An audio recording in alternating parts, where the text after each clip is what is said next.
One major indicator, or I would say one major strand as to why this relationship has become robust in terms of inventory supply, is that India's own track record in being able to induct major platforms or inventory has been in a way muddied because of the corruption scandals. You just have to recall, the equivalent to the Bofors scandal when Rajiv Gandhi was the Prime Minister, the HDW, the submarine deal, and more recently we had the controversy over the Rafale deal that India is acquiring from France. So to that extent, against such a backdrop, the United States provided a very, I would say, reassuring G to G, that is government to government kind of sales procedure or a protocol, which in the United States lexicon is called the FMS, the foreign military sales to another government. And I think through that particular framework, India was able to acquire fairly, I would say, significant platforms, particularly the maritime reconnaissance aircraft for the Indian Navy, as also the heavy-duty transport aircraft for the Indian Air Force. And there has, of course, been a certain amount of agreement as far as the howitzers are concerned, and some other major items are in the pipeline.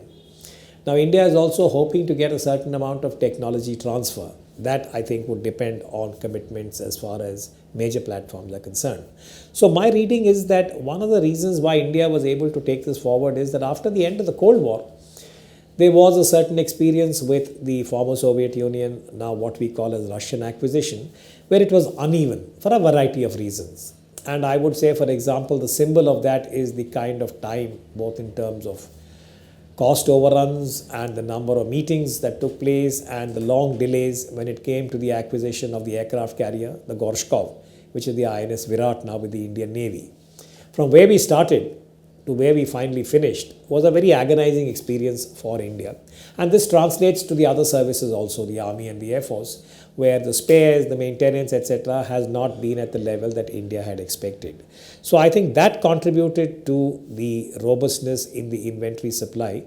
But whether it will be sustained or not depends, I think, on the political determination when there is a new president in the United States. You see, the first and the most important aspect, as I talked about earlier, it was the strategic congruences there between the United States and India. At the same time, there is a strategic difference of opinion, particularly with reference to India's relations with Russia as well as India's relations with China. As we all know, India's relations with Russia are very close and have a very historical background. Similarly, India is developing these relations with China in a multiple forum despite the differences. Now, as far as the United States is concerned, this has got some strategic dissonance which impacts the defense as well as the military relationship as such.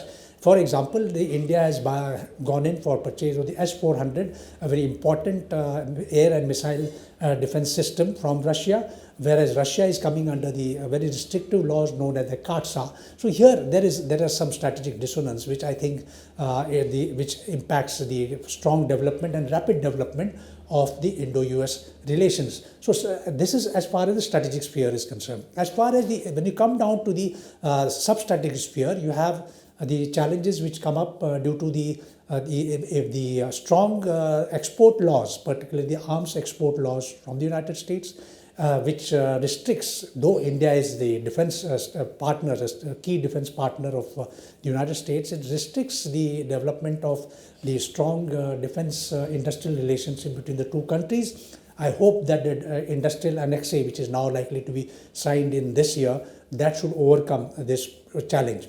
Finally, of course, the sheer pace of activities is as far as India and US defense relations goes, as far as the India-US defense cooperation goes, be it at the level of the ministry, be it at the level of the military. I think sheer pace is much far rapid to be caught up with the various civil and military bureaucracies which are prevalent in both the countries. So I think the push is really required in that direction as well if we want to progress more rapidly.